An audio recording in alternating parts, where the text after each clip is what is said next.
Hello दोस्तों, मैं Aryan Shukla, business adviser and founder online business workshop. मित्रों, हम बात करना चाहेंगे commercial requirements, problems and solutions.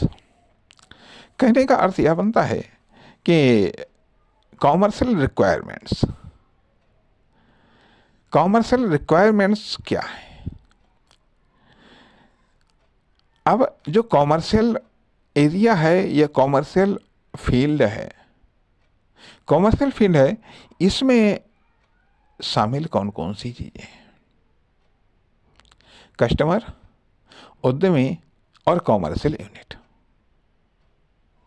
Customer, उद्यमी और commercial unit. Particular customer, particular उद्यमी बिजनेसमैन, पार्टिकुलर कॉमर्शियल यूनिट या फिर अर्थात कॉमर्शियल एरिया में कस्टमर, उद्यमी बिजनेसमैन, कॉमर्शियल यूनिट, प्रोडक्ट और सर्विस। प्रोडक्ट और सर्विस, पार्टिकुलर प्रोडक्ट या सर्विस या पार्टिकुलर प्रोडक्ट या सर्विस। ठीक है, तो ये 5 चीज़ों से मिलकर के पूरा कॉमर्शियल एरिया बनता है अर्थात कस्टमर, एंटरप्रेन्योर, उद्यमी बिजनेसमैन या फिर कॉमर्शियल यूनिट, ये 3 चीज़ें, और प्रोडक्ट और सर्विस। अब ये 5 चीज़ों से, ये 5 बॉडी है। ठीक है, 5 बॉडी हैं। अब ये 5 बॉडी भिन्न भिन्न पार्टिकुलर बॉडी में डिवाइड है। पार्टिकुलर बॉडी में जब ये डिवाइड हो जाती है, पार्टिकुलर कस्टमर अर्थात अनेकों पार्टिकुलर कस्टमर है, अनेकों पार्टिकुलर उद्यमी या बिजनेसमैन है, अनेकों कॉमर्शियल यूनिट, अनेकों पार्टिकुलर कॉमर्शियल यूनिट है, अनेकों प्रोडक्ट और सर्विस है। ठीक है, अनेकों प्रोडक्ट और सर्विस है। अब रिक्वायरमेंट्स, कुछ कॉमन रिक्वायरमेंट्स होती हैं। अब कस्टमर की कुछ कॉमन रिक्वायरमेंट्स होती हैं, कुछ पार्टिकुलर रिक्वायरमेंट्स होती हैं, कुछ पार्टिकुलर कस्टमर की कुछ कॉमन रिक्वायरमेंट्स होती हैं, कुछ पार्टिकुलर कस्टमर की पार्टिकुलर रिक्वायरमेंट्स होती हैं। इसी प्रकार से उद्यमी या बिजनेसमैन की कुछ कॉमन रिक्वायरमेंट्स होती हैं, कुछ पार्टिकुलर रिक्वायरमेंट्स होती हैं, कुछ पार्टिकुलर बिजनेसमैन या उद्यमी की कॉमन रिक्वायरमेंट्स होती हैं, कुछ पार्टिकुलर कस्टमर या उद्यमी की पार्टिकुलर रिक्वायरमेंट्स होती हैं। ठीक है, अब कॉमर्शियल यूनिट कुछ commercial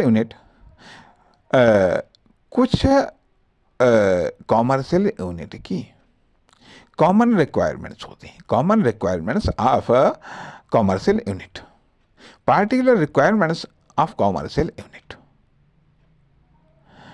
particular common requirements of particular commercial unit, particular requirements of a particular commercial unit, particular requirements of particular product या service, particular requirements of particular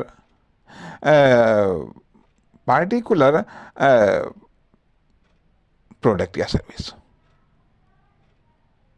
या common requirements of particular product या service, particular requirements of particular product या service. अर्थात कुछ सबकी अपनी व्यक्तिगत होती हैं, कुछ कॉमन होती हैं, कुछ कॉमन रिक्वायरमेंट्स होती हैं। अब इसके अलावा क्या होती हैं कि अब दूसरी चीज़ें आती हैं कि problems, common problems, particular problems. ठीक है, common problems of customer, particular problems of customer, common problems of particular customers, particular problems of particular customer, problems, common problems of entrepreneur या businessman, particular problems of entrepreneur या businessman, common problems of a particular businessman या entrepreneur, particular problems of particular customers, particular businessman या entrepreneur, common problems of commercial unit, particular problems of commercial unit, common problems of particular commercial unit, particular problems of particular commercial unit. ठीक. Solution, solution, common solution of customer, मतलब common solution of customer problems. ठीक है, common solution, particular solution of customer problems, common solution of entrepreneur या businessman, particular solution of problems of entrepreneur or businessman, common solution of problem of commercial body, particular solution of problems commercial unit. ठीक है. इसके अलावा demand और supply, demand और supply भी होती है. कौन क्या सप्लाई कर रहा है, कस्टमर की डिमांड क्या है. ठीक है. मुख्यतः कस्टमर डिमांड प्रधान होता है. ठीक है. तथा जो एंटरप्रेन्योर है या बिजनेसमैन है, ये है डिमांड या सप्लाई को जन्म देते हैं. कॉमर्शियल यूनिट डिमांड या सप्लाई को डेवलप करती है. डिमांड या सप्लाई को ये डेवलप करती हैं या कंट्रोल करती हैं. लेकिन जन्म बिजनेसमैन या एंटरप्रेन्योर में होता है. ठीक है. तो ये चीज़ें जब सामने आ गई, पूरा कॉमर्शियल एरिया इन सब चीज़ों से भरा पड़ा हुआ है. ठीक है. रिक्वायरमेंट्स, अर्थात रिक्वायरमेंट्स आवश्यकता क्या है, ज़रूरत क्या है, डिमांड क्या है. ठीक है. प्रॉब्लम क्या आ रही है और उनका सॉल्यूशन क्या है, समाधान क्या है. ठीक है. अब यहाँ पर एक ये भी आता है कि एडमिनिस्ट्रेशंस, कॉमर्शियल एडमिनिस्ट्रेशंस या फिर बिजनेस एडमिनिस्ट्रेशंस. ठीक है. एडमिनिस्ट्रेशंस प्रशासन, आता है. कॉमर्शियल एडमिनिस्ट्रेशंस व्यावसायिक प्रशासन. कारण यहाँ पर कॉमर्शियल एडमिनिस्ट्रेशंस या एडमिनिस्ट्रेशंस की बात हम इसलिए कर रहे हैं क्योंकि प्रत्येक एंटरप्रेन्योर हो या बिजनेसमैन हो या कॉमर्शियल यूनिट हो कोई, या कोई कस्टमर हो, ये सारे के सारे एंटरप्रेन्योर या कॉमर्शियल यूनिट्स या कस्टमर ये सब प्रशासन व कॉमर्शियल एडमिनिस्ट्रेशन के अंतर्गत आते हैं। ठीक है, ये सब एडमिनिस्ट्रेशन प्रशासन के अंतर्गत आते हैं, या फिर ये कॉमर्शियल एडमिनिस्ट्रेशन के अंतर्गत आते हैं। पहले तो ये सामान्य प्रशासन के अंतर्गत आते हैं, जनरल एडमिनिस्ट्रेशन के अंतर्गत आते हैं, फिर ये कॉमर्शियल एडमिनिस्ट्रेशन के अंतर्गत आते हैं। परिणाम ये होता है कि इन्हें कॉमर्शियल डिसिप्लिन को मेंटेन करना पड़ता है।